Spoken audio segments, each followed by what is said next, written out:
Y bueno, yo creo que la charla de hoy de nuestro ponente es súper importante porque justo va a retomar cuáles son esos prejuicios, esos estereotipos que todavía predominan, sobre todo en una sociedad mexicana. Recordemos que la sociedad mexicana tiene una cultura pues machista, y esa cultura machista y violenta pues eh, subyace justo a una problemática que se tiene sobre el tema del patriarcado, ¿no? Ayer ya nos comentaba Isabela cuando pues nos dio su testimonio de vida, y también de Max, cuántas personas, incluso no en la universidad, porque ella comentaba y él precisamente que en la universidad pues han tenido el apoyo y el respaldo. Sin embargo, no todas las historias son diferentes, los contextos son diferentes, y bueno, ya apareció aquí nuestro ponente, pero creo que él nos va ahora pues a despejar muchas dudas, y sobre todo por qué la sociedad mexicana sigue permeando esos prejuicios, esos dogmas, esos estereotipos que han hecho que gran parte de la comunidad perteneciente a la diversidad sexual sea discriminada y además violentada. Gracias, doctor. Ya aquí lo tenemos nuevamente y le cedemos la palabra. Bueno, espero que esto funcione. Vamos a hacer todos los votos. Muchísimas gracias a la Universidad Autónoma Metropolitana por esta invitación. Siempre es un gusto colaborar con sus proyectos. Y bueno, este tema pues me parece un tema muy importante de tratar, dado que es uno de los ejes de la violencia de género que padece nuestro país. Entonces, ¿qué entendemos por transfobia, homofobia, lesbofobia? Voy a hablar de estas tres como un continuum, como relacionadas con una especie de estrategia social para el mantenimiento de la soberanía del patriarcado. Eh, es decir, el odio con que nosotros hemos definido estas fobias como odio implica que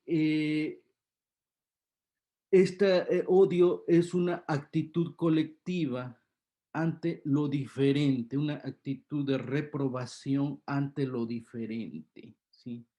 Por ello, quien odia cree que hace lo correcto.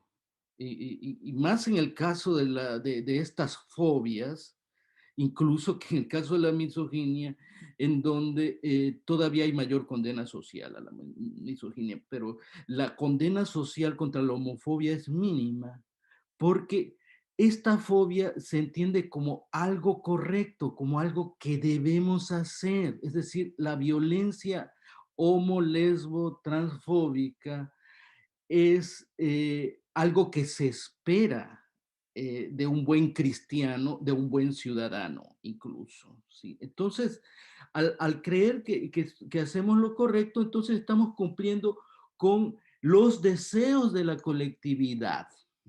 Incluso pareciera que estos odios son un deber moral, algo que tenemos que hacer para mantener limpia nuestra sociedad. Entonces, el odio a la diversidad sexual es parte del sentido común.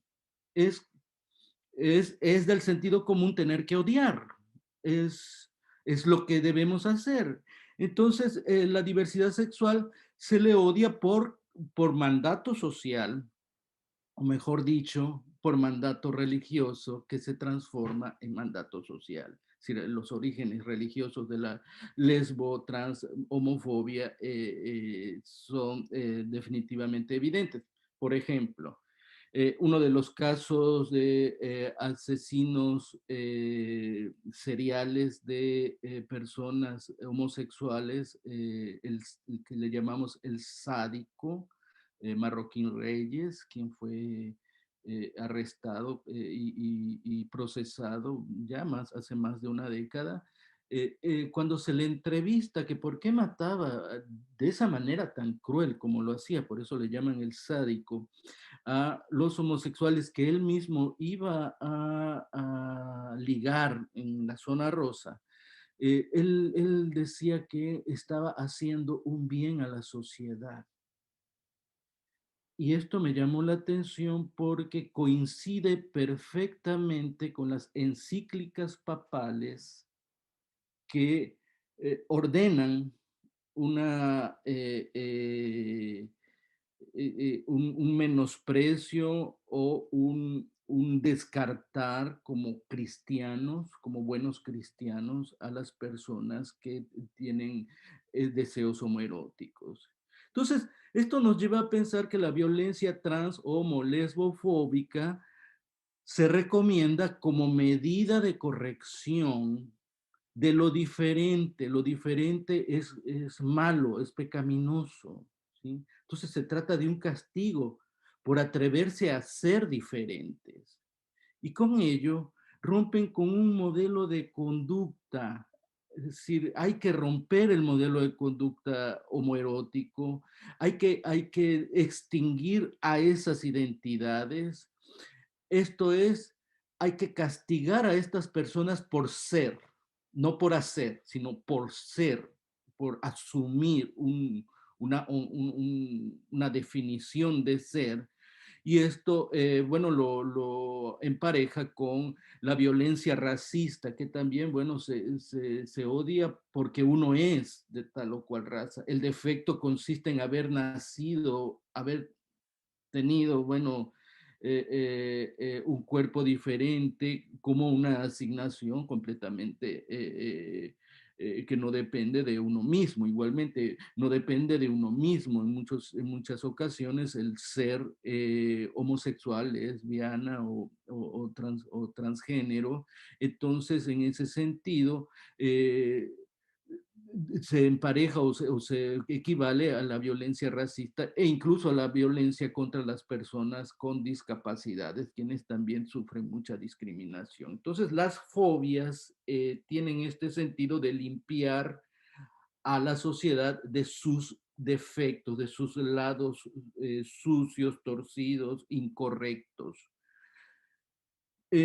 Cuando hablamos entonces contra las fobias, de las fobias contra las diversidades sexogenéricas, encontramos que incluso el consenso social es mayor que las fobias motivadas por el racismo o por la discriminación a personas con discapacidades. eh, Incluso es mayor el consenso en castigar o en violentar a estas personas de la diversidad que lo que tenemos en el caso de la misoginia. Tenemos mayor simpatía por las víctimas del feminicidio, por ejemplo, que por las víctimas del transfeminicidio, que tienden por lo general a ser invisibilizadas y a tener muy poca movilización, muy poco activismo en su favor. Entonces esto me parece que es importante señalarlo porque siempre en las discusiones tratamos de minimizar las la violencia homo, lesbo, transfóbica, diciendo que la violencia contra las mujeres es mayor, es cierto, en número, pero el consenso social violento en contra de las diversidades sexuales es mucho mayor que el consenso social en contra de las víctimas de feminicidio. Entonces, las minorías sexuales son tratadas con lástima. Se les considera sujetos que tuvieron la mala fortuna de nacer de esa manera, ¿sí? Tienen defectos que los perturban mentalmente, contravienen las leyes de la naturaleza e incluso se les considera contagiosos. Y aquí, bueno, tenemos una confusión entre lo moral y lo biológico. ¿Cómo brincamos de una cuestión biológica como si fuera una bacteria, la homosexualidad, a lo moral y pensar que esto va a contagiar a los demás. Entonces, entre ellos, entre los heterosexuales, siempre se advierten unos a los otros del riesgo de relacionarse con la disidencia sexual, porque se te puede pegar, te puede contagiar ese mal, ¿sí? Por esa misma razón, en diferentes ámbitos, se da un rechazo a prestarles servicios. Incluso en algunas zonas de Estados Unidos se ha dado una ley en donde por conciencia las personas que tienen algún negocio que presta servicios al público podrían negarse a prestarle servicios a las personas homosexuales por conciencia, se supone. Entonces, esto ha llegado a ser una ley, por lo tanto, en algunas regiones. Eh, los homosexuales se consideran especialmente peligrosos para los niños, y siempre es un problema tener un vecino homosexual para las familias heterosexuales que piensan que todos los homosexuales son pederastas. Entonces también hay este tipo de prejuicios que se activan solamente porque alguien está ahí y es homosexual, ¿sí?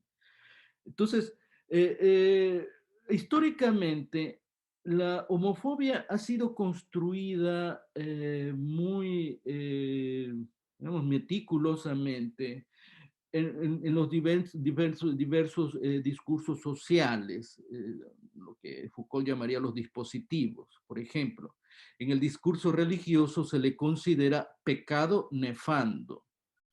Esto es tremendo porque es el pecado del que ni siquiera se debe hablar. Es decir, hay una prohibición de referirse a las relaciones homoeróticas en la literatura, en la historia, en cualquier texto. ¿Sí? Por eso en la literatura no hay personajes homosexuales. Por siglos, hasta final del siglo XIX empezamos a verlos de una manera clara. Siempre habían estado ahí como sugiriéndose, pero nunca dicho de una manera abierta, porque hay una prohibición desde la misma iglesia para hablar de esto. Esta prohibición sigue presente puesto que seguimos todavía con una censura social para tratar estos temas. En la crítica literaria, por ejemplo, es muy difícil tratar el tema de las relaciones homoeróticas todavía hoy en diversos lugares de Latinoamérica. Las academias mexicanas de literatura, muy pocas realmente se atreven a eh, eh, hablar abiertamente de estas relaciones e incluso mantienen cierto tipo de eufemismos para referirse a las subjetividades homoeróticas. Eh, También la homofobia se ha servido del discurso médico.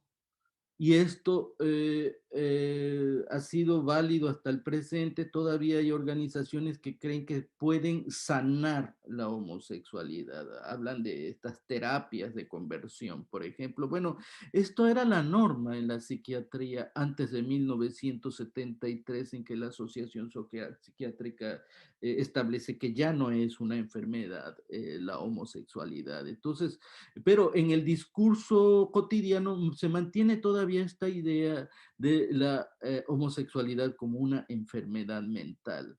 También el discurso jurídico ha contribuido para la construcción de este andamiaje de la homofobia con la idea de criminalizar la homosexualidad.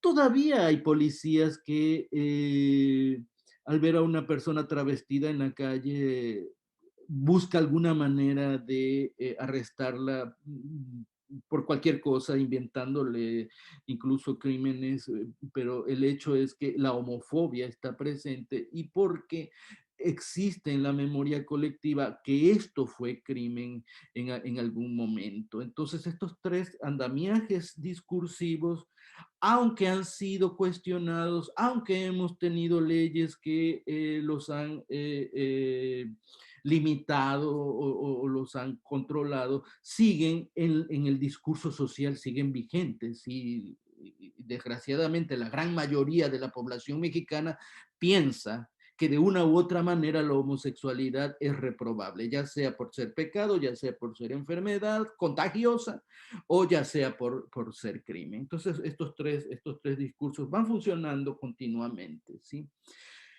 Eh, yo encuentro que la homofobia, lesbofobia, transfobia cumple con varias funciones dentro de esta sociedad.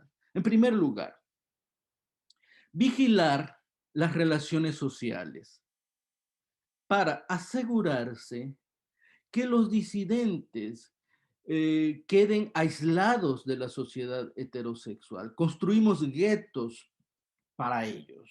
Y cuando estén fuera de su gueto, les exigimos que se comporten adecuadamente, ¿sí? Entonces, esa es una vigilancia constante sobre los cuerpos diferentes, ¿sí? ¿Por qué? Bueno, porque hay un miedo a ser relacionado con personas diversas. Es mejor que no se les note para poder admitirlos en nuestro mundo social, ¿sí?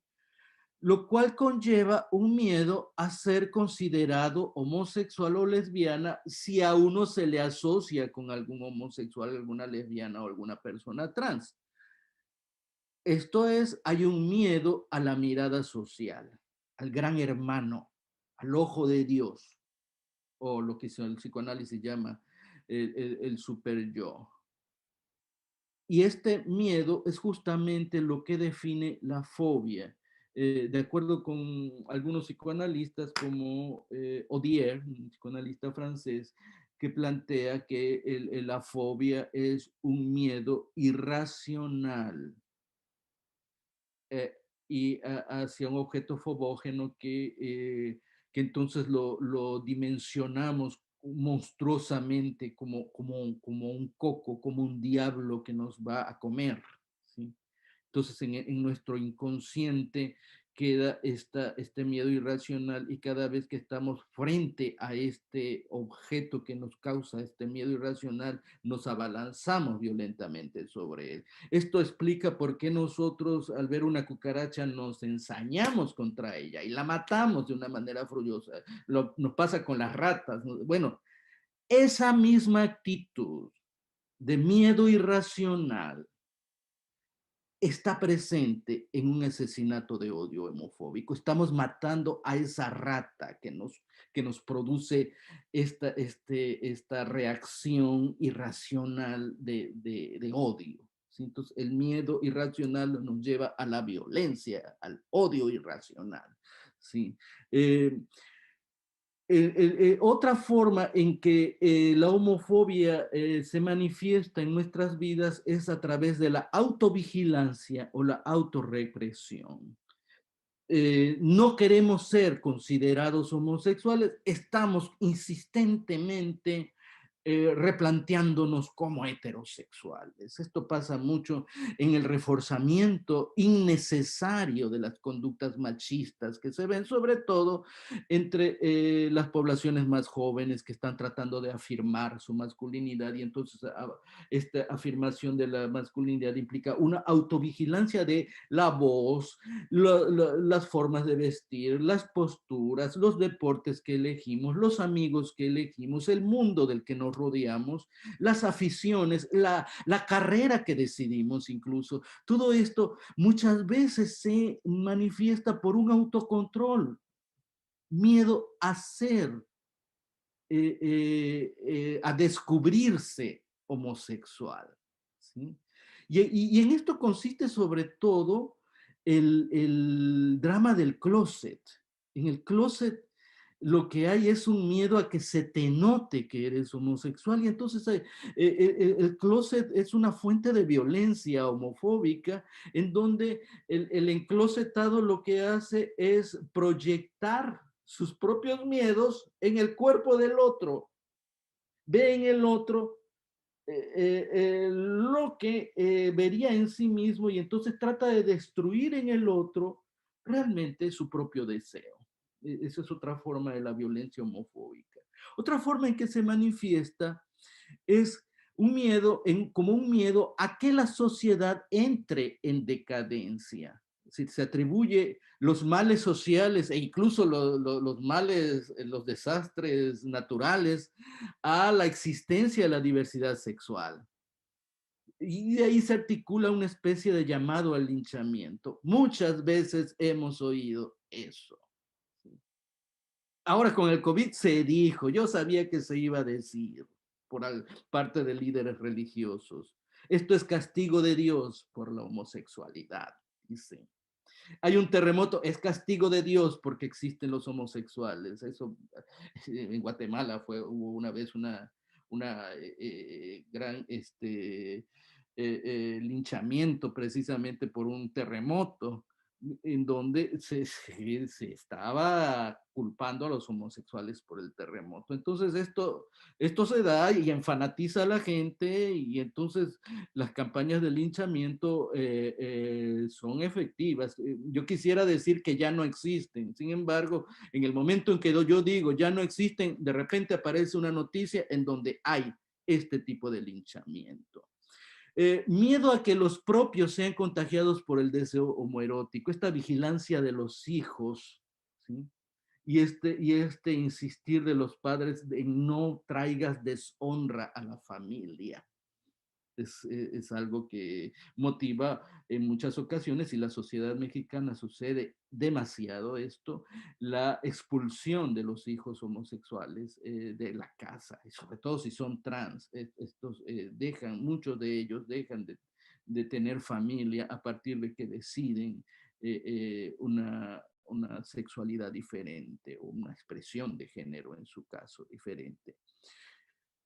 Miedo a la desaparición de las instituciones. Esto lo vemos, por ejemplo, en las marchas en pro de la familia. No son marchas en pro de la familia, son marchas en contra de la diversidad sexual, a la cual se le ve como una amenaza para la familia tradicional. Y entonces aquí tenemos una posición política que está presente, yo lo he visto en los discursos de las campañas políticas que se tienen ahora en México. Está muy presente esta idea de la familia, y la familia que en el fondo quiere decir vayamos en contra de la diversidad sexual, neguémosle derechos a esas personas porque son pecadores, ¿no? Y por último, bueno, también un miedo a la decadencia de la misma nación. Esto, bueno, se da cuando se dice que el deseo homoerótico no puede ser nacional, es una influencia extranjera. Eh, bueno, con la política gay lésbica de los años 70 se hablaba de influencia extranjera. Cuando se trataba de plantear la cultura postrevolucionaria en los años 20 en México, hubo un linchamiento contra los escritores homosexuales por ser extranjerizantes, porque el ser nacional es ser macho. Y la más reciente manifestación en este sentido que tuvimos fue en el Palacio de Bellas Artes, en contra de este cuadro de Fabián Chairés, en donde se estaba planteando la defensa de lo nacional. El héroe nacional no puede ser de ninguna manera maricón, ¿no? Como si no supiéramos la biografía de Emiliano Zapata. Entonces, ahí mismo también se está revitalizando este discurso nacionalista en contra de lo homoerótico, por ser precisamente amenaza, se supone, a esta nación, que se debe entonces a que los valores identitarios nacionales son machistas. En suma, la homofobia junto con la misoginia son estrategias de contención para defender la supremacía patriarcal. Esto quiere decir que las normas que sancionan la violencia trans, homo, lesbofóbica parecen contrastar con la voluntad social que ha construido un andamiaje de exclusión y punición de la diversidad sexual. Y aquí detallo algunos de los componentes de este aparato de producción de violencia homo, lesbo, transfóbica en México. Bueno, en el mundo, porque realmente esto es una constante en todo el mundo. Hay que decir que México es el segundo lugar en el mundo en número de muertes por odio homofóbico, apenas superado por Brasil, país mucho más grande que México, y esto es de asesinatos registrados, vamos. Entonces, esto nos lleva a pensar que esta situación en México es grave, gravísima. La violación de derechos humanos eh, eh, es una de las, en México el renglón diversidad sexual es uno de los más graves y tenemos que atenderlo por lo tanto. Y bueno, esto es bien importante resaltar, hay una contraposición entre las leyes de derechos humanos internacionales que México ha asignado y la voluntad de la sociedad mexicana que todavía sigue pensando que la homosexualidad debe ser erradicada. Vamos a ver, ¿en qué lugares lo vemos muy claro? El empleo, por ejemplo. Las personas trans solo son admisibles en un número reducido de empleos. Giuseppe Campuzano en Perú, por ejemplo, reduce a 4 oficios en los que se desempeñan las personas trans. Peluquería, servicio sexual, espectáculo travesti o drag y modistería. Y quizá tendríamos que añadir la cocina. Es curioso. En un restaurante, una persona trans puede ser cocinera, pero no, o lavaplatos, pero no mesera o recepcionista. Es decir, hasta ahí llega en el caso del restaurante, ¿no? Entonces, tenemos oficios muy limitados, ¿sí? En el aspecto del empleo. En el aspecto de la educación, es muy difícil encontrar personas trans en las instituciones de enseñanza superior, en las universidades, ¿no? Porque en las instituciones de enseñanza media se han encargado arduamente de convencerlas de no continuar con sus estudios mediante el bullying. Un bullying que es una práctica que se mantiene como método de reproducción del machismo.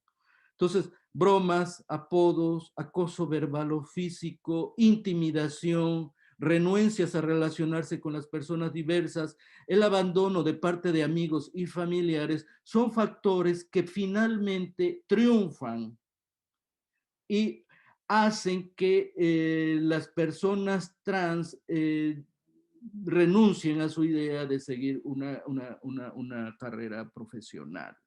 Entonces, este muro de contención lo tenemos en las escuelas secundarias y en las escuelas preparatorias. Yo fui por muchos años profesor en la escuela preparatoria y lo puedo atestiguar perfectamente.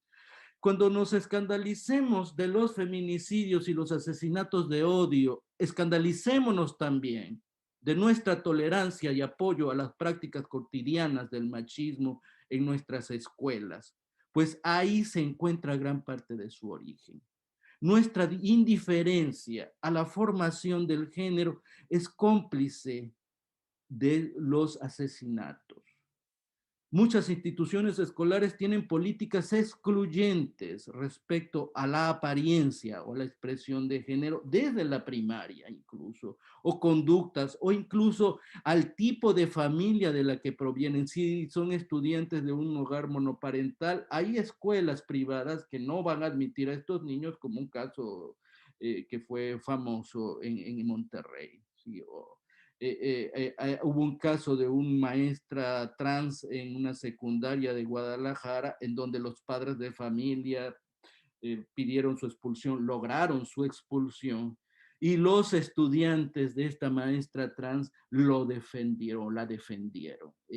Bueno, esto habla mucho de que ni siquiera muchas veces es la población estudiantil la más homofóbica, sino sus familias, la sociedad del entorno, la que fuerza por lo menos en este caso de la maestra trans de Guadalajara, esa expulsión. Muy pocas veces en mi vida profesional he conocido en Estados Unidos, no sé en México si esto pase, he conocido 2, 3 3 profesores y profesoras trans. Es decir, muy pocos llegan a puestos profesionales. Esto es la academia, no me quiero imaginar lo que sea la ingeniería, por ejemplo. La religión. Las doctrinas religiosas pueden considerarse la fuente ideológica del odio a la disidencia sexo-género, al considerar pecado la mayoría de las prácticas sexuales, excepto la heterosexual reproductiva y sancionada por la institución del matrimonio. Es decir, muy pocos tienen derecho al sexo de acuerdo con la ideología cristiana. La noción de pecado conlleva la noción de castigo. Este es el problema con la religión, pues. La doctrina construye el imaginario de un monstruo perverso como un llamado a la feligresía a condenar las identidades no heterosexuales. Mientras no haya reforma religiosa respecto a varios asuntos relacionados con el género, la violencia sexogenérica seguirá reproduciéndose. Yo creo que no digo que no existan las religiones, sino que se deben revisar sus doctrinas, se deben actualizar, pues, en un mundo donde los derechos humanos son la fuente principal de nuestros marcos morales.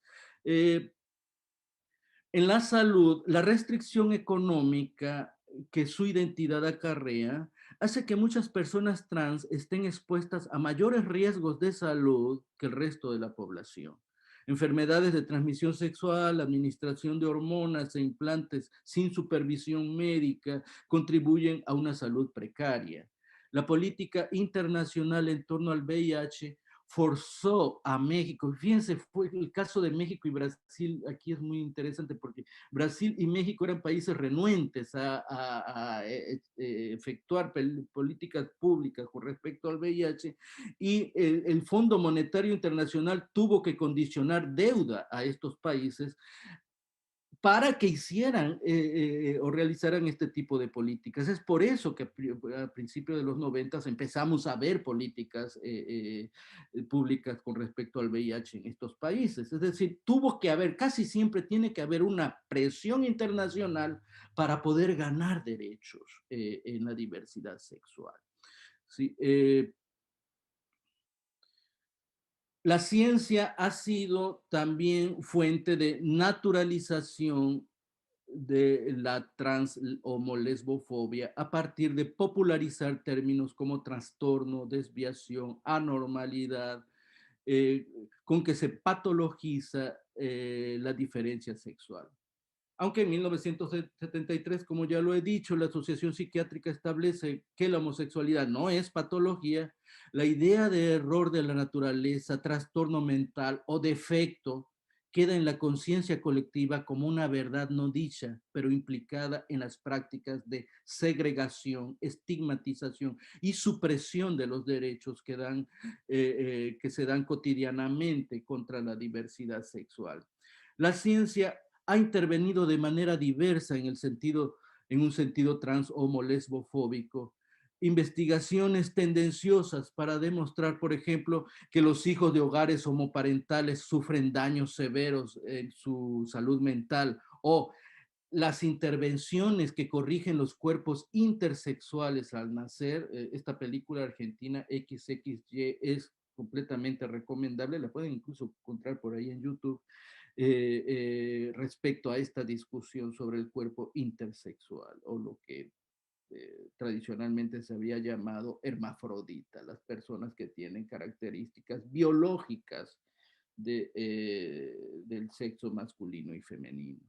El Estado criminaliza la diversidad sexual y ha sido un eje de la lucha política LGBTI.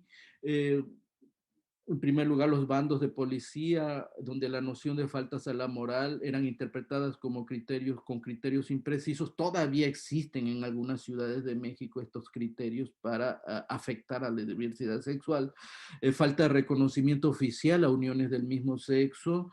En varios de los estados existe todavía esta renuencia a aceptar las uniones del mismo sexo, aunque tenemos una resolución de la Corte Suprema sistema a favor, ¿no?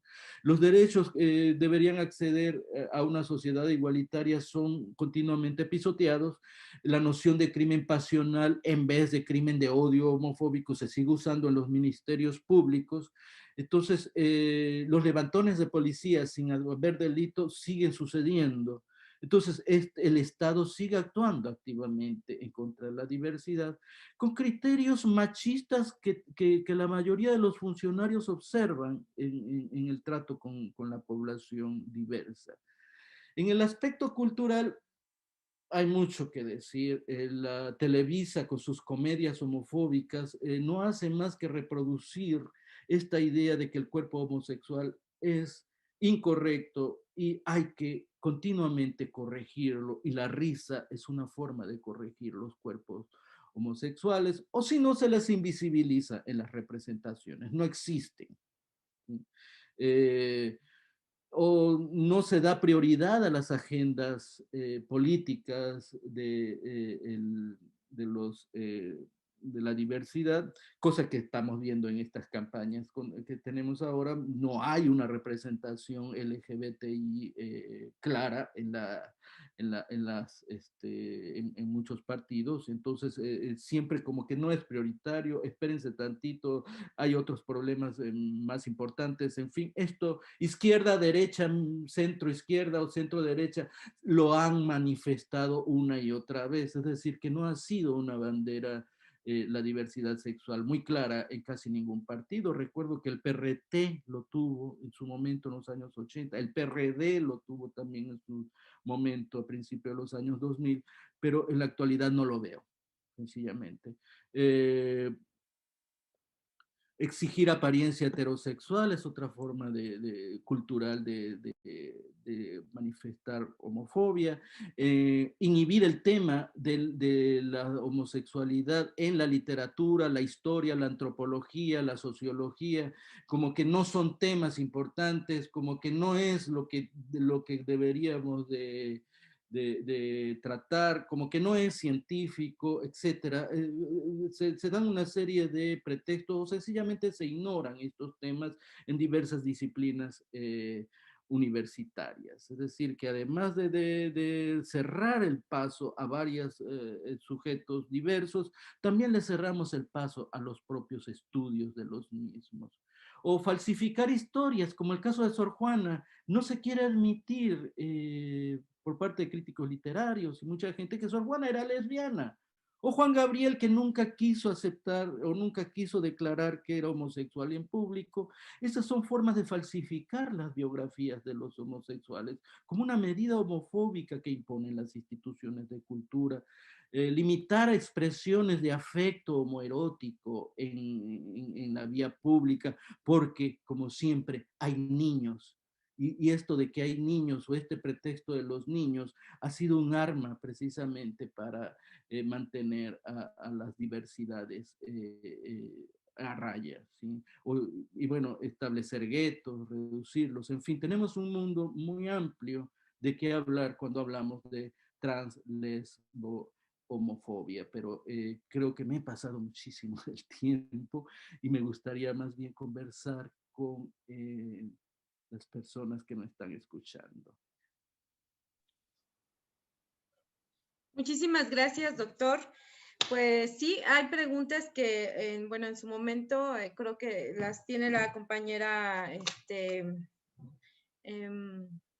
mi compañera de Yelitza, pero bueno, resumiendo, haciendo una síntesis de lo que hoy nos acaba de poner sobre la mesa el doctor y que creo que se vincula muchísimo con el tema de mañana, porque vamos a hablar de los derechos humanos también de las personas y que hablamos ahora que estos discursos de los que usted nos comenta, doctor, que es el discurso religioso, el discurso médico, el discurso jurídico, y del discurso jurídico mañana vamos a hablar y cómo se invisibiliza y cómo dentro de la propia norma también las personas no solo son nombradas, sino también han sido castigadas, ¿no? A través de muchísimas, tanto códigos civiles, códigos penales, normas laborales que han invisibilizado a las personas, pues a las personas trans, a las personas homosexuales. Yo tengo una pregunta, doctor, antes de que iniciemos las otras preguntas que les han hecho en relación a lo que usted acaba de comentar. México ocupa el deshonroso segundo lugar en crímenes de odio, ¿no? Está superado por Brasil. Y hablamos que México tiene un contexto de discriminación estructural contra las mujeres, ¿no? Y también contra las mujeres trans. Y en una parte de su ponencia, usted comentaba, doctor, que del tema de feminicidio y transfeminicidio, tiene mayor simpatía, bueno, los feminicidios, y por eso hacemos marchas, y por eso convocamos, y por eso no, el 8 de marzo las mujeres paran, etcétera. Pero ¿se tratará de simpatía, doctor? ¿Estamos hablando de simpatía o de realidades? Porque efectivamente en México sabemos que las mujeres son quienes más mayoritariamente son discriminadas. Obviamente se ha invisibilizado efectivamente la diversidad sexual, pero ¿por qué seguimos sin hablar y sin colocar también a los transfeminicidios? O sea, ¿qué es lo que subyace ahí de no luchar efectivamente de la misma manera cuando se asesina a una mujer? No me gusta utilizar el término cis, ¿no? Pero bueno, una mujer cis a una mujer trans, ¿no? O sea, ¿por qué le sigue costando a la sociedad mexicana reconocer incluso que las fiscalías de feminicidio tienen que atender estos, feminicidios y a la vez también crímenes de odio? O sea, ¿por qué seguimos todavía sin colocarlos también con el tema de importancia? Y otra segunda pregunta es, aún hay países que persiguen la homosexualidad, ¿no? O sea, en algunos países todavía se castiga la homosexualidad, digo, en términos punitivos. Y si existen actualmente, si la doctrina o los dogmas religiosos han servido como rémora, bueno, han sido obstáculo para esta inclusión. ¿Existen actualmente religiones incluyentes que tendrían, pues, que dan cabida, pues, a todas las personas, a todos los seres humanos? ¿O estas religiones incluyentes que han surgido solo son también como una especie de, no de moda, no de moda, pero yo por ahí escuchaba que sí existen estas religiones, que incluso iglesias donde ya pueden asistir personas de la diversidad sexual? Y bueno, y en breve le pasamos las siguientes preguntas de aquí, nuestras y nuestros participantes. Muchísimas gracias y ha sido un placer escucharle, doctor. Muchas gracias.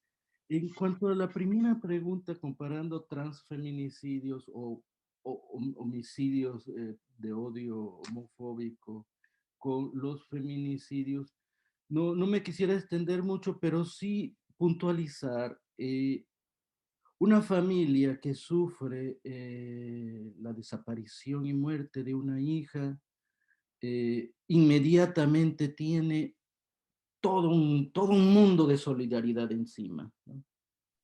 Todo el barrio, todos los representantes políticos, los representantes religiosos van en ayuda, en auxilio de la familia. Me parece fabuloso. Yo he estado ahí, yo he estudiado los feminicidios por muchos años y he tenido relación con estas familias. Hay una coherencia moral.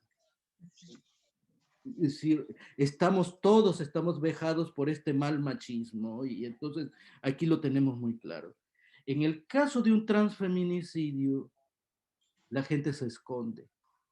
La familia, la familia prefiere callar el caso, que no se sepa, que no se diga nada. Es mejor mantener esto en secreto, como es mejor mantener en secreto también la vida de la gente diversa. Entonces, a eso me refiero, no tanto a los números, estoy de acuerdo, hay muchos más feminicidios y bueno, todo este aspecto del machismo extremo lo he estudiado mucho y en algún otro momento, si quieren, hablamos de esto, pero lo que estoy comparando aquí es la reacción social ante la muerte de una mujer frente a la reacción social ante la muerte de un homosexual, una lesbiana o una persona trans. Hay más el sentimiento de se lo merecía con respecto a estas personas. Y entonces ese es el punto que yo quería subrayar ahí. Sí, hay muchos países con leyes homofóbicas y que condenan a muerte. Algunos países árabes lo hacen. Chechenia es muy famoso en este momento, claro, además por toda la importancia geopolítica que tiene Chechenia, hay que hablar mucho de esto. Estados Unidos pone el punto, ha usado, sí, Estados Unidos, la homofobia de estos países como un discurso para justificar, es verdad, sus invasiones imperialistas, pero bueno, yo no puedo negar la realidad de que estos países tienen leyes homofóbicas, definitivamente. Entonces, esto existe todavía. India hace poquito había quitado esta ley desde la época colonial que tenían.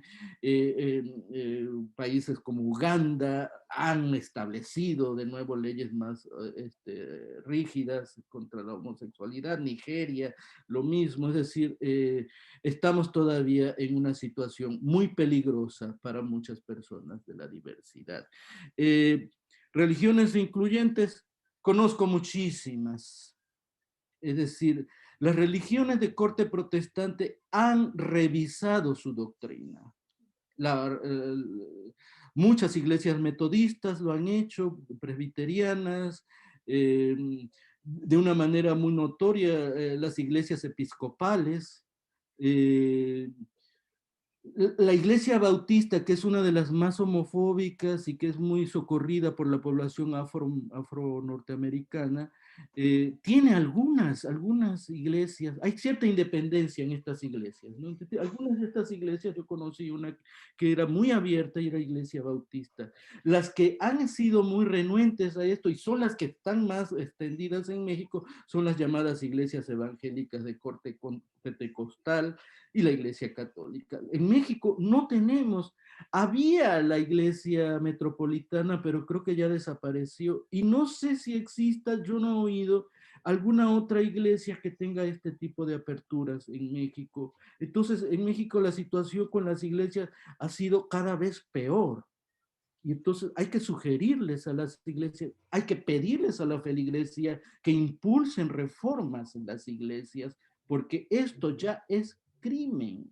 Y hay que decirlo muy claro, las iglesias se convierten en autoras intelectuales de los crímenes de odio.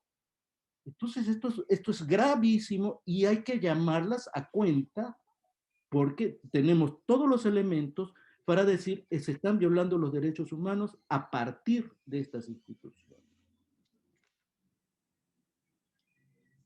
Muchísimas gracias, doctor. Y bueno, enseguida damos la palabra a la doctora Analí, que iba a intervenir, ¿cierto? Sí, mucho gusto. La verdad es que impresionante su conferencia, un gran placer.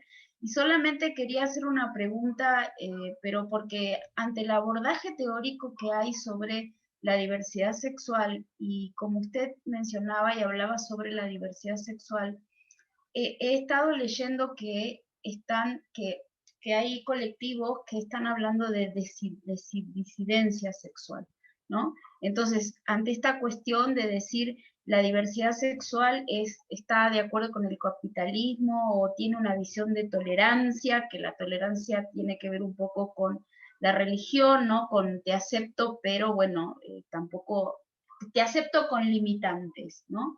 Entonces, yo estoy pensando en esos dos conceptos teóricos, porque bueno, la red que tenemos, precisamente le hemos puesto diversidad sexual hace como 2 o 3 años, y ahora o antes ya se estaba planteando esta cuestión de la disidencia sexual. Entonces quería saber cuál es su opinión respecto a estos dos, puede decir, reaperturas conceptuales, porque finalmente siempre hay una nueva situación que nos remite y nos hace quizás cambiar o evolucionar o lo que sea a partir de los conceptos, ¿no? Entonces quería saber qué le parecía esto de la disidencia. No, yo uso mucho el término disidencia sexual y el término diversidad sexual indistintamente, tratando un poco de alejarme de este tipo de debates en donde se culpa a otro porque usa una palabra que a mí no me gusta, ¿sí? Entonces, ¿por qué usaste queer? Ya eres colonialista. Mejor usa queer con K-U-I-R y ya no eres colonialista, ¿no? Yo quisiera estar lejos de esos debates porque no son debates que nos junten, son debates que nos dividen y nos dividen de una manera muy artificial, ¿sí? Sigo un poco la línea de una amiga activista feminista con quien conversaba. Ella me decía, activista feminista que trabaja en pueblos indígenas, ¿no? Está trabajando con los pueblos Mije, ¿no? Y ella decía, ay, mira, aquí vienen feministas de derecha, feministas de izquierda, feministas radicales, feministas trans, feministas cis, y, y yo no puedo más que agradecerles a todas ellas que hagan desde su lugar un esfuerzo en defensa de los derechos de las mujeres. En vez de ponerme a pelear con la feminista de derecha o con la de izquierda por tal o cual concepto, yo doy bienvenida a sus esfuerzos porque juntas, no separadas, lograremos algo en beneficio de las mujeres. Es el mismo caso para la diversidad, la disidencia o como queramos llamarle, del movimiento nuestro, en donde también demos bienvenida también a las diferencias de opiniones y trabajemos como lo hizo Marcela Lagarde cuando fue congresista, trabajemos en esos puntos en los que coincidimos y no en los puntos en los que no coincidimos, porque así no trabajamos. Esa sería mi posición. Eh, Tengo pues mis posicionamientos teóricos que por ahí están en mi libro Latinoamérica Queer, pero en ese sentido yo lo abordaría. Perfectísima posición. Le agradezco un montón porque siempre cuando escuchamos personas como usted, la cabeza se abre y podemos ver otras cosas más, ¿no? Porque hay veces que sí, el límite es muy pequeño y sobre todo en esta situación de odio, ¿no? De enojo, de desacuerdo. Y creo que justamente es esa la idea, trabajar por los derechos humanos de todas las personas y no pensar esta situación de porque dijo eso ya listo, ¿no? Porque caemos en la misma situación nazi, le llamo yo, que el resto. Muchísimas gracias por la respuesta.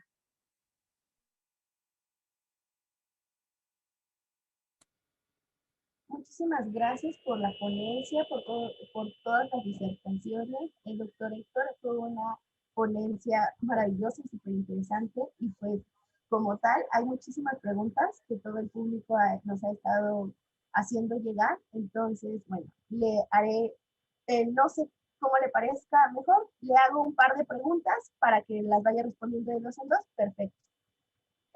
Florencia Dalegre pregunta, teniendo en cuenta que en psicología y desde el manual de la APA, la fobia es un trastorno mental con un tratamiento particular para que la fobia desaparezca, ¿no deberíamos usar otra palabra para definir el odio y la discriminación hacia el colectivo LGTBQ+? Si considera que la palabra fobia es correcta, me gustaría saber por qué y si no, ¿qué otra palabra podría usarse? Esa es la primera.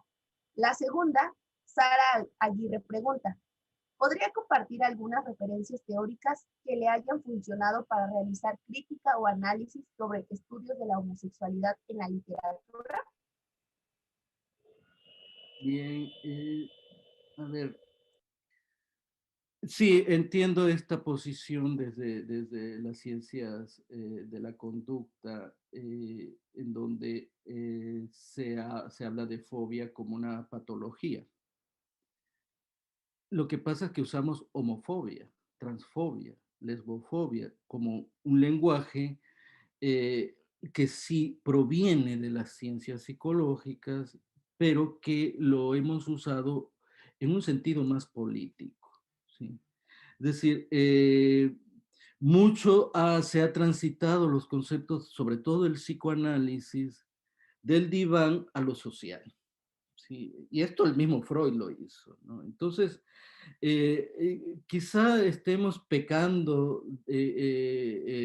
contra las normatividades científicas al usar estas palabras fuera de sus acercamientos o de sus definiciones para aplicarlas a un fenómeno social o cultural, lo que pasa es que no se me ocurre otra palabra, en el sentido de que no se me ocurre una palabra que sea ampliamente comprendida como estas palabras que hemos usado ya en el lenguaje corriente, como transfobia, homofobia y lesbofobia. No estamos haciendo tratamiento. El tratamiento trata de corregir algo, un desorden psicológico en este caso. Y en vez de tratamiento diría, estamos haciendo política, ¿sí? A una sociedad enferma, porque hoy otra vez uso la palabra sociedad enferma de una manera metafórica, como Llamas, por ejemplo, lo ha usado en uno de sus libros, pero yo estoy siguiendo, digamos, una tendencia en el lenguaje teórico queer que se ha usado corrientemente. Entonces, no hacemos más que, digamos, transferir los discursos de una ciencia a el discurso más culturalista que se ha hecho desde siempre. Digamos, podemos citar infinidad de autores al respecto, ¿sí? Sobre textos sobre homofobia, quisiera saber, por aquí está, por ejemplo, tenemos Warren Blumenfeld, por acá lo pongo en el chat, y creo que está incluso traducido,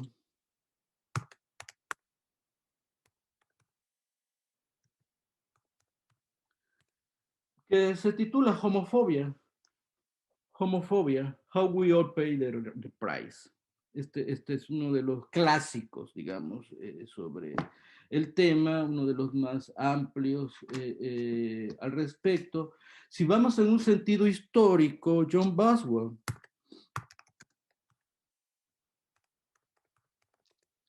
que tiene libro que sí estoy seguro ha sido traducido al español, que es sobre la historia del cristianismo y la homofobia. Yo creo que es bien importante para ver las raíces religiosas, pues, de la homofobia, ¿sí?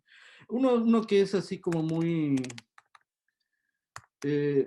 como caballo de batalla es Borrillo. Se cita mucho en la bibliografía en español, creo que fue traducido muy temprano este libro y no recuerdo ahora el título y el nombre completo, pero se conoce como su apellido, Borrillo, que son, digamos, los textos más o menos que han estado por ahí dando vueltas y por supuesto gran parte de la literatura que analiza el fenómeno sociopolítico de las diversidades, van a tocar de una manera central o no el tema de la homofobia. Muchas gracias por tus respuestas, doctor, y por las recomendaciones hechas también en el material de la bibliografía. Tenemos también otras preguntas. Primero, Leonardo Sven Valero Rodríguez pregunta, ¿usted cómo define o conceptualiza el machismo? Por otra parte, también Gustavo Santiago, Gerardo Alberto pregunta, ¿para usted esa autovigilancia o autorrepresión de los homosexuales es una especie de homofobia?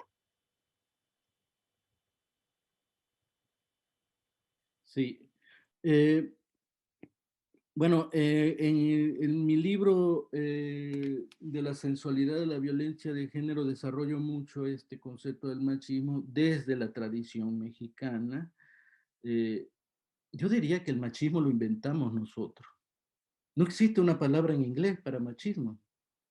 Sí, es nuestra cultura la que inventó el machismo. Yo lo veo en un sentido histórico. Claro, sus orígenes están en la Edad Media, en las guerras entre España y los musulmanes, en donde los musulmanes eran considerados sodomitas y los guerreros españoles, tremendos machos heterosexuales que están, que están en orden con la ley de Dios. Entonces hay una impronta religiosa en este asunto del machismo. Es la suma de lo hombre, de lo masculino. Y entonces en la Edad Media española le llamaban vir, de ahí viene la palabra virilidad. Bueno, entonces tenemos esta tradición. En México, yo creo que se refuerza mucho la idea de macho a partir de la Revolución Mexicana. Para mí la Revolución Mexicana no es para nada liberal en términos de género, porque restablece, refuerza el machismo. Pero además de reforzar el machismo, basta leer la gran cantidad de novelas de la Revolución para ver cómo se hace. En México también es pionero en la crítica del machismo. Está el libro de Samuel Ramos, por ejemplo, El perfil del hombre y la cultura en México, en donde ya hay una crítica de los males que el machismo acarrea en la sociedad. ¿Cómo defino el machismo? Es la suma de todos los miedos. Para mí el macho no es un ser valiente, fuerte, dominante. Para mí el macho es un sujeto miedoso. Actúa por miedo a ser considerado homosexual, a ser considerado femenino, a ser considerado mandilón, a ser considerado poco hombre. Y entonces estos son como decálogos que los hombres tienen que seguir en su conducta, ¿sí? Y esto tiene mucho que ver con la vigilancia, porque entonces los hombres se vigilan unos a los otros. Al macho lo construimos en colectivo, en la competencia, a que no te atreves a hacer esto. No eres maricón si no fumas, eres maricón si no consumes drogas, eres maricón si no te peleas, eres maricón si no fuerzas a tu novia a tener sexo. Esto es, nos estamos haciendo viciosos, violentos, violadores, etcétera, por miedo a ser maricón. Entonces, el machismo es la respuesta al miedo, a la homofobia precisamente, y entonces para mí no hay otra forma de definir el macho que eso, un ser miedoso.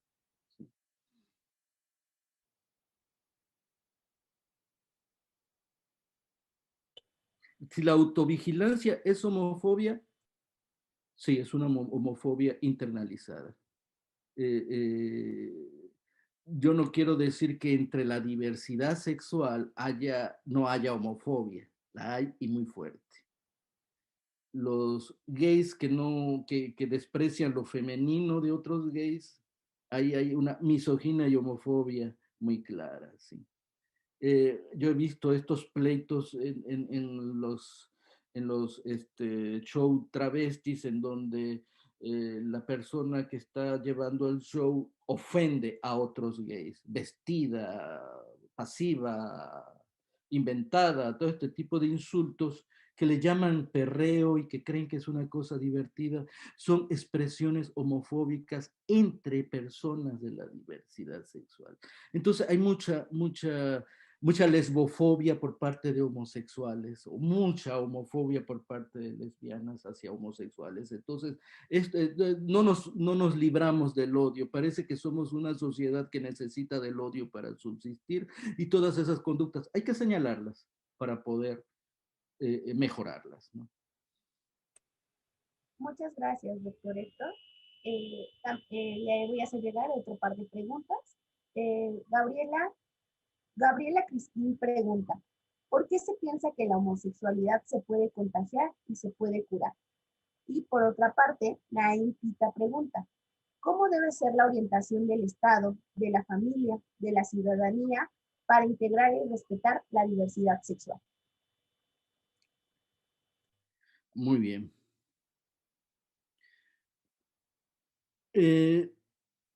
Yo creo que lo que ha pasado con esta idea de patologizar la homosexualidad, volverla enfermedad y por lo tanto creer que se contagia o que se puede curar, ¿sí?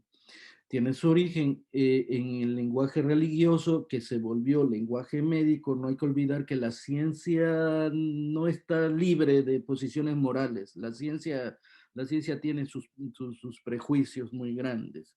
Entonces, Yo diría que en el discurso religioso no es admisible la idea de que un homosexual haya nacido con esos deseos. Tampoco lo es para muchos teóricos del postestructuralismo, pero bueno, uno no nace homosexual porque entonces si uno dice yo nací homosexual, está diciendo Dios me hizo así y por lo tanto es correcto que sea homosexual. Entonces, como entramos en una contradicción teológica ahí, es preferible decir se volvió homosexual, cayó en esta especie de contagio y entonces se lo atribuyen a que se juntó con cierto tipo de gente, lo volvieron homosexual, lo mancharon y por lo tanto podemos devolverlo a la normalidad. Entonces, yo creo que sobre todo lo que hay ahí es un problema teológico que no han podido resolver, porque si yo le digo a un cristiano, pero si Dios me hizo así, es que Dios ama a los homosexuales, esto para ellos es un insulto muy grande, es una blasfemia. Pero mi madre, que era una católica empedernida, no podía creer que Dios odiara a los homosexuales y muchas veces ella se confrontaba con su sacerdote diciéndole, ¿usted qué se cree? Dios ama a personas que aman, entonces no hay ningún problema. Entonces yo creo que el problema está en la teología. Habría que revisar la teología, insisto en eso. Y con el otro, ¿cómo le haría el Estado, la ciudadanía en general para obtener respeto? Cambiemos nuestras costumbres educativas y culturales, ¿sí? ¿Por qué creemos que un homosexual es motivo de risa? Habría que cuestionar entonces nuestros hábitos cómicos, ¿no? Nuestros propios espectáculos, nuestras propias películas, nuestras lecturas, nuestras formas de comportarnos entre nosotros. Una manera muy práctica de atacar dentro de la escuela la homofobia es empezar justamente a promover grupos mixtos, grupos en donde todos nos conozcamos. A partir de conocer la diferencia, empezamos a respetarla. Hay este grupo, digamos, esta preparatoria en Ecatepec que me encanta porque los chicos están haciendo todo este trabajo de performance en contra de los feminicidios y en contra del machismo. Y cuando yo entrevisté a los chicos que en algún momento en el performance se vistieron con vestidos femeninos, si habían tenido problemas de bullying por hacer eso, él me dijo, en mi prepa ya no hay bullying porque han matado a muchas compañeras y ya entendimos que el machismo se tiene que reducir. Si nuestras escuelas, y me refiero a las universidades, están preocupadas por la cantidad de feminicidios que hay y también la cantidad de asesinatos de odio homofóbico, entonces deberían empezar a entender que es el machismo que estamos reproduciendo el problema. ¿Sí? Entonces, no hace más no hay más que hacer reformas en las normas mismas de conducta de la escuela, ni modo, tenemos que empezar por legislar las conductas dentro de las instituciones para poder asegurarnos de una convivencia sana y respetuosa. Muchísimas gracias, doctor. Tengo varias preguntas al respecto que nos han estado haciendo llegar. Le voy a hacer otro par. Pablo González Vázquez pregunta, ¿cómo recomienda accionar o qué hacer contra las campañas políticas anti-LGBT+ en el contexto de los spots de los partidos conservadores? Y por otra parte, también Ale Gutiérrez pregunta, Ale Gutiérrez nos está viendo desde el vivo en Facebook, nos pregunta, ¿y cómo jugaría la interseccionalidad en esa agenda de transformación colectiva? Muy bien. Acciones contra campañas. Participar. Participar activamente en las redes sociales, porque ya tenemos ese acceso a tener voz. Yo entré al partido Encuentro Solidario, ahora se llama, porque sabía que tenían estas campañas. Y empecé a cuestionarlos. ¿Cuál es su posición ante la violencia homofóbica, lesbofóbica y transfóbica? Nadie del partido me respondió, pero muchas personas que leyeron mi post, todas, le dieron like o le dieron me encanta y comentaron positivamente al respecto, se comentaron siguiendo mi línea de crítica.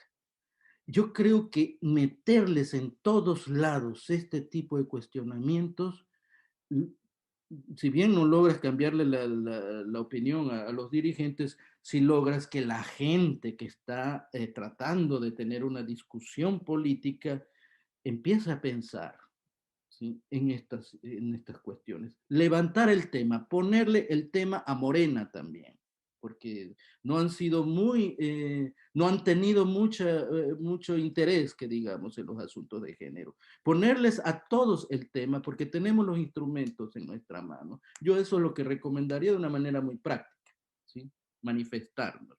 En cuanto a la interseccionalidad, bueno, ya hace un momento hablaba de cómo podemos actuar desde diferentes frentes cuando tenemos un objetivo común. Yo creo que lo que han llamado política de identidades muchas veces ha actuado en contra de la interseccionalidad. Estoy hablando desde mi experiencia norteamericana. Veo muy poca solidaridad entre la población afrodescendiente y la población latinx. Es decir, como si fuéramos dos mundos distintos, como si no tuviéramos el mismo factor de opresión en contra de nosotros, y entonces nos debilitamos en nuestras propias divisiones, así como citaba yo la división entre feministas y la división entre los diferentes grupos de la diversidad sexual, no ayudan a la interseccionalidad. Cuando hablamos de interseccionalidad, hablamos de esta capacidad de diálogo entre diferentes para poder tener una fuerza política común en contra de un enemigo común. En este caso, nuestro enemigo común es el patriarcado. Yo veo, por ejemplo, en los años recientes una división muy lamentable entre el movimiento feminista y el movimiento LGBTI, cuando deberíamos estar marchando juntos. Entonces, meter en el activismo contra los feminicidios, el activismo contra los transfeminicidios y contra los crímenes de odio es cada vez fundamental, importantísimo. Y no vamos a triunfar si no hacemos estas intersecciones. Entonces, para mí es central, digamos, en la actividad política de género.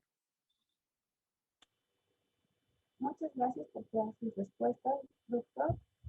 Tenemos otro par de preguntas que nos hacen llegar. Primero nos pregunta Edson Flores, ¿qué tan apropiado considera el término lesbiana política? Y por otra parte, anónimamente preguntan, a mí me parece muy interesante que los niños pequeños sí pueden pensar en novios, novias, desde un punto de vista heterosexual, y cómo los padres fomentan las relaciones heterosexuales a edades tempranas. Pero cuando hablamos de homosexualidad, transexualidad, temas transgénero o queer, o sexualidad con niños, la postura es, son muy pequeños para esos temas. ¿Qué opina al respecto? A ver, la primera no entendí. ¿Qué opino del concepto? Lesbiana política. Yo diría que todos tenemos que ser políticos en el momento en que somos sujetos sociales, sea lesbianas, sea gays, sea trans, todos tenemos, no estoy diciendo podemos, tenemos que. Porque el ser político no es un asunto de líderes y de partidos. Yo creo que los partidos nos colonizan mucho. al representarnos nos colonizan, no representan nuestro pensamiento.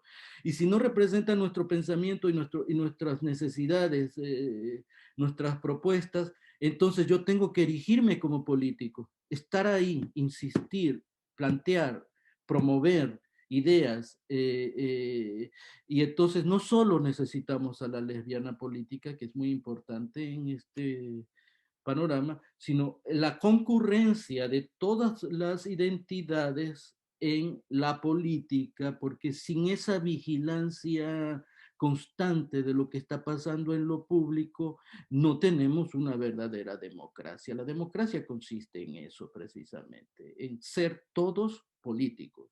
¿Sí? Yo sé que un país donde se nos prohibió la opinión política por décadas y décadas, es muy difícil pensar que debemos todos participar en la política. Eh, la otra pregunta era, ya se me fue.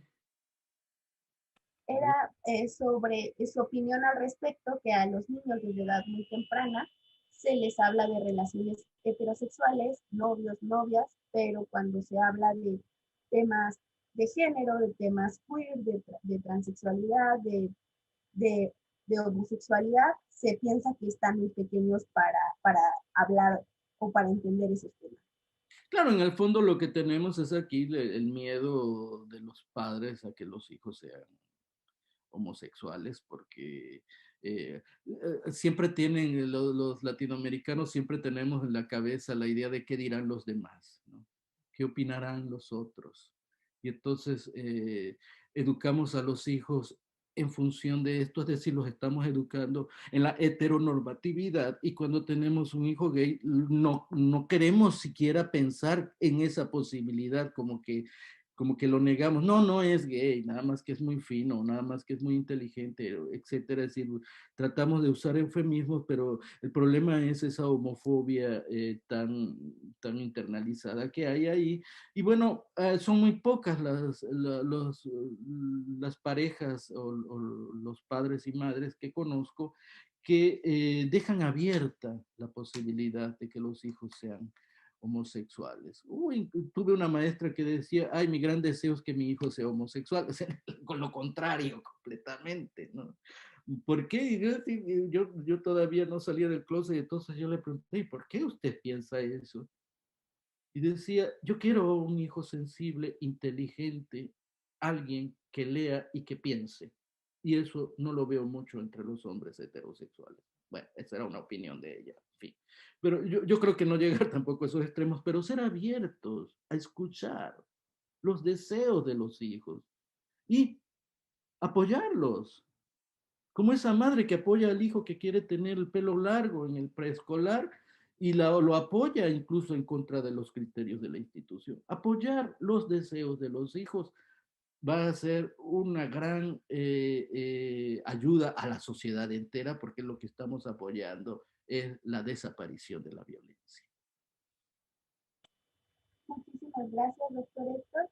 Debo decir que vía chat y comentarios nos están llegando muchas felicitaciones a la ponencia, a todo el evento. Y bueno, dado esto, una compañera desde Bolivia nos comenta y pregunta, soy boliviana y es un tema muy interesante porque aquí prácticamente es un tema que no se toca y que nos hace reflexionar sobre cómo podemos en nuestras prácticas cotidianas reproducir esta homofobia y estigma a personas trans, lésbicas o homosexuales. Me gustaría invitarlo a conversar sobre este tema a colectivos y organizaciones. ¿Podría dejar su dirección de correo electrónico? Nos están pidiendo sus datos de contacto para pues posibles colaboraciones. Y también Rubén Olachea Pérez pregunta, ¿qué autor o autores son más claros respecto a la biografía de Emiliano Zapata, que al parecer era bi o gay? Bien. Bueno, ahí dejé ya mi correo electrónico. Curiosamente, hay una activista, no sé si haya sido ella precisamente, en Bolivia, Rosario Aquín, que en un momento que yo visité La Paz y la conocí, me hablaba de un proyecto interesante que tenía de pedagogía queer para niños de preescolar y escuela primaria. Y uno de los elementos que recuerdo que planteábamos era o que planteaba ella, era el asunto de no educar a los niños para ser niños o niñas. Olvídate de la heteronormatividad.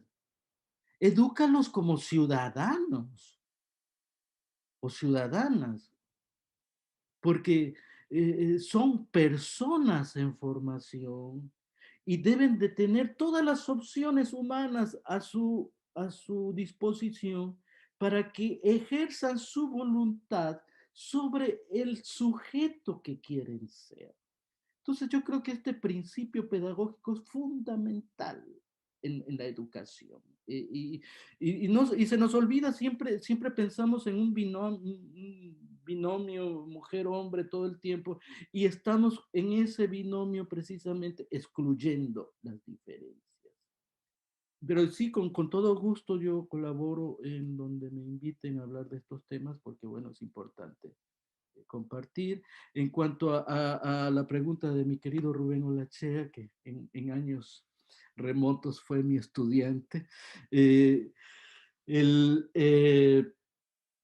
quienes hablan de esta homosexualidad de Zapata fueron por primera vez Salvador Novo, eh, luego lo retomó Monsiváis, habló de esto, bueno,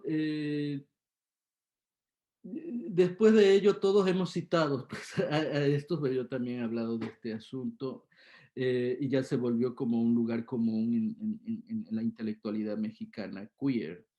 Eh, ¿Cuál es la base documental? Hay dos bases. Una, los propios escritos, creo que es un diario o unas cartas de la esposa de don Ignacio de la Torre y Mier, eh, eh, Amadita Díaz, hija de Porfirio Díaz, era esposa de este hombre acaudalado, hacendado del estado de Morelos. Ella, Amadita Díaz, descubrió que su esposo lo engañaba con este caporal que era Emiliano Zapata. Entonces, esa es la primera base documental que tenemos ahí. La segunda es el momento en que Emiliano Zapata entra con su ejército del sur a la Ciudad de México. Recordamos esa foto con Pancho Villa en la silla presidencial, etcétera. Bueno, es en ese momento histórico en que las tropas revolucionarias toman la Ciudad de México, una de las primeras acciones que fue hacer Emiliano Zapata fue ir a la cárcel de Belén, a donde estaba don Ignacio de la Torre y Mier preso, siendo yerno de Porfirio Díaz relacionado con el antiguo régimen, no sabemos qué tantos crímenes se le atribuyeron. El caso es que Emiliano Zapata, en su posición de general revolucionario, concede un salvoconducto a don Ignacio de la Torre y Mier para que salga del país y bueno, se fue al exilio a Nueva York y ahí murió años después. Entonces estos datos nos hablan de esta relación, así que pues lo siento, la familia Zapata quisiera que su héroe sea puramente heterosexual, pero la bisexualidad ahí está documentada. Muchas gracias por todas por sus respuestas y por todas las recomendaciones hechas. De hecho, vía chat también nos están preguntando por su bibliografía y sus libros. Se los haremos llegar los títulos vía chat o vía correo también. Por otra parte, tenemos otro par de preguntas. Paola Ceruti pregunta, ¿qué bases recomienda tener en cuenta para abordar la temática en las universidades a nivel de gestión política? Y por otra parte, también Rubén Olachea Pérez pregunta, querido Héctor, ¿cómo es que el torero del Delgado y de Gala es también un máximo del machismo y de Me deja perplejo porque es como un bailarín de ballet a sabiendas de que los cuernos están lijados. Así no les pregunta. Eh, este sería el par de preguntas.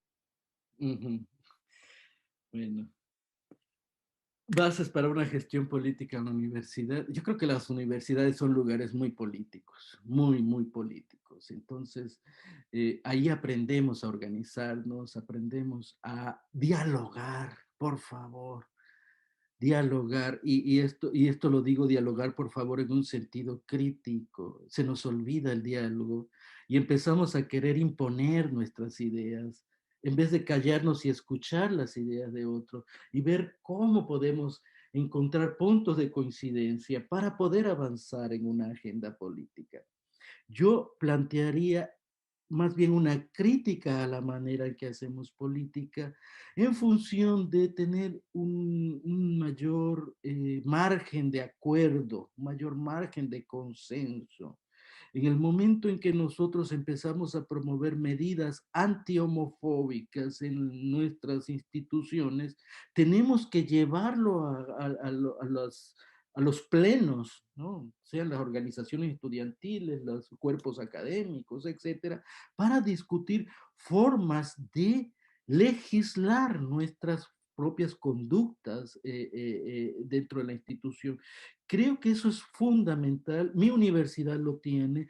Todos nosotros al iniciar el semestre debemos de tomar un curso en donde repasamos todas las disposiciones con respecto al acoso sexual, a las expresiones homofóbicas, misóginas, a las relaciones sexuales entre colegas o entre superiores y digamos, relaciones jerárquicas, etcétera. Ese tipo de cuestiones ayudan a mantener una conciencia de civilidad, es decir, qué es lo que debo hacer y no debo hacer para pertenecer a este conglomerado que llamamos universidad. Veo que la UACM hace poco publicó un protocolo para la UACM, pero estaba solamente dirigido a la violencia contra las mujeres. Yo creo que deberían revisarlo e incluir también la violencia contra las personas diversas sexualmente, las personas con diferentes expresiones de género, las personas con discapacidad, las personas con cuerpos diferentes, se nos olvidan, la gente con sobrepeso también sufre bullying, también sufre exclusión, también sufre una serie de cuestiones y entonces todo esto debe estar perfectamente legislado. Yo creo que en ese sentido tendría mucho sentido, válgase la redundancia, la organización política en torno a problemas de género. Con respecto a los toreros, yo siempre pienso en la metáfora del gallo, porque si me habla de torero también le puedo hablar de mariachis, de charros, gente, hombres muy adornados, ¿sí? Y pareciera ser que mientras somos más colonizados, más hombres nos vestimos. Hay una especie de compensación de la hombría a partir del vestido, pero el vestido termina siendo algo muy vistoso, algo que más bien nos recuerda a lo queer, a lo travestido. En algún momento por ahí en mi libro de la sensualidad de la violencia de género hablaba de que los machos están travestidos de machos. Es decir, ellos también son un performance. Y entonces el torero que parece bailarín está siendo eh,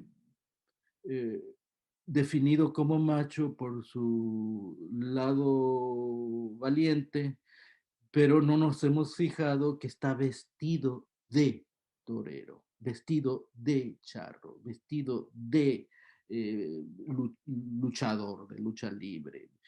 Todos estos vestidos de hombre no son más que una forma de travestimiento, es decir, sacar al exterior la definición o la identidad de género. Y sí, para mí ese torero y ese y ese charro lo que hacen es dejar de ver al cuerpo masculino como sujeto y empezarlo a ver como un objeto de deseo, de admiración, de goce o de burla, pero un objeto. Y en este sentido los estamos feminizando. Y qué bueno, ¿sí? Que encontremos, aquí lo que quiero aprovechar es una especie de queering, de amariconamiento de lo macho. ¿Sí? Porque hay otra cosa que me gustaría señalar aquí. El machismo no excluye lo homoerótico, mucho menos en la sociedad mexicana. El macho en la sociedad mexicana tiene un rasgo homoerótico y lo vemos en el albur tan arraigado en el habla de los hombres mexicanos. Y ese albur no es otra cosa que una expresión de deseo homoerótico, aunque digan lo contrario. ¿Sí? Muchísimas gracias, doctor. Ha habido demasiada participación por el chat, por los comentarios, sin embargo no nos da el tiempo para pues, para hacer todas las preguntas. Sin más, en este momento cedo la palabra a la licenciada Socorro Bernal. Gracias, Yolitza. Pues sin duda, doctor, ha sido un placer tenerle aquí con nosotras, en este día con nosotras, con nosotros.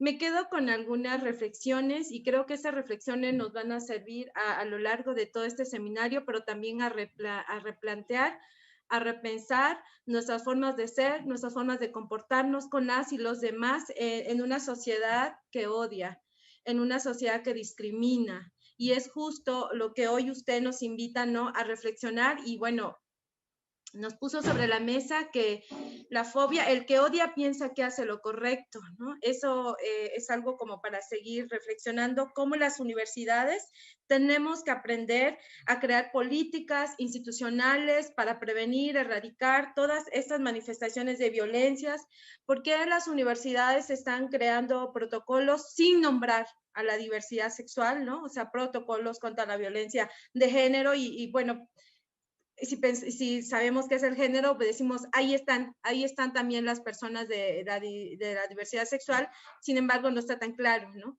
Y no se nombra, y no se dice, y no se crea la infraestructura adecuada. Entonces, las universidades tenemos que aprender también, justo hoy lo que usted nos da a dialogar, sentarnos y modificar leyes, que justo es el tema que vamos a hablar mañana. Otro de los temas importantes y que usted nos ha compartido es saber escuchar, ¿no? Cuando nos preguntan qué hacemos desde la infancia para construir sociedades igualitarias, pues hay que escuchar a nuestras hijas, a nuestros hijos, y yo diría escucharles con amor, ¿no? Porque justo lo que usted nos comenta hoy, esto nos llevaría a desvincular el odio y las violencias. Desde la infancia estaríamos trabajando para desarticular estos feminicidios, transfeminicidios, los crímenes de odio que hoy atraviesa toda América Latina. Y las universidades tienen obligaciones enmarcadas en el respeto irrestricto de los derechos humanos. Y también empezar a hablar de las violencias al interior de las universidades, pero también de las violencias que están invisibilizadas.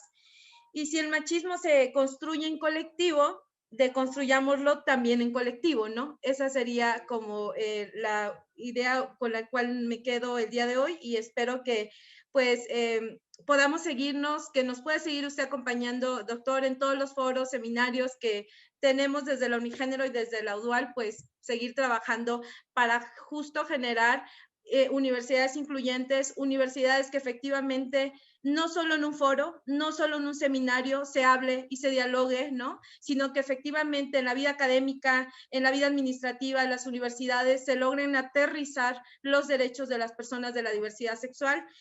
Yo recuerdo, y bueno, es como un último comentario, que a la Unigénero hace como 2 años llegó un alumno denunciando discriminación por homofobia.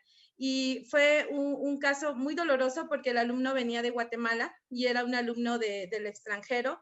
Y pues efectivamente lo que se había comentado en su momento es que el alumno pues seguramente como era gay, se quería desquitar del profesor, ¿no? Y vienen violencias que de pronto desde una unidad tenemos que atender, pero no es una problemática que tendría que atender una unidad de género. Nos compete a toda la universidad. Nos compete a la universidad justo trabajar y generar esta red que ayer se hablaba de docentes que puedan sensibilizarse, pero no solo sensibilizarse en la problemática, sino saber que se trata de derechos humanos y que como tal estamos obligados a respetarlos. No es una cuestión de si quiero o no quiero, o si tolero o no tolero, sino que efectivamente estas alumnas y alumnos que están dentro de nuestras universidades merecen el respeto como cualquier otra persona, y los protocolos sí tendrían que nombrarles, y los protocolos de la atención tendrían que generar mecanismos adecuados que puedan, que les ayuden a ellos justo a acceder a esta justicia y la reparación. Muchísimas gracias, doctor. Y bueno, Analí, no sé si tengas algunas palabras para concluir. Muchísimas gracias por su asistencia a todas y a todos. Gracias. Sí, muchas gracias. Perdón. Es la vida de la casa.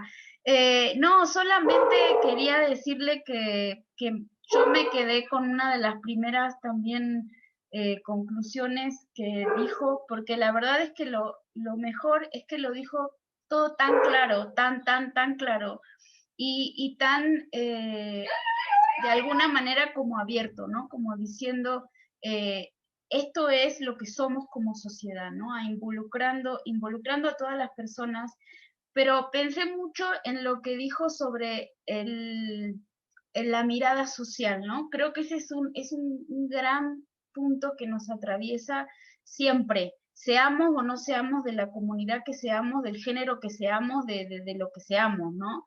Pienso que aún las personas heterosexuales que siguen todos los rangos habidos y por haber, también están bajo la mirada social, ¿no?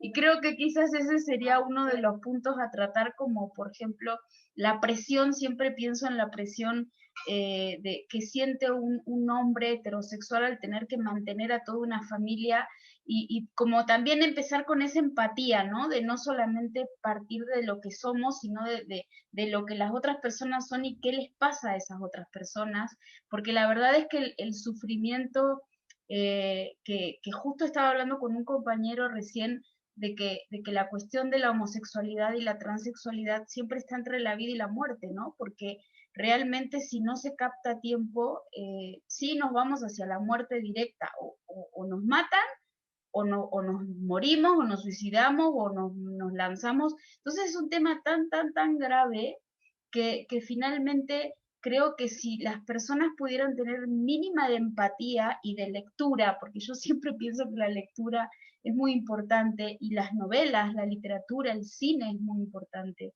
para aprender sobre estas empatías, creo que estaríamos mucho mejor. Por eso sería todo, y por supuesto agradecerle a Socorro y a Yelitza haber traído a tremendo expositor. Muchas gracias.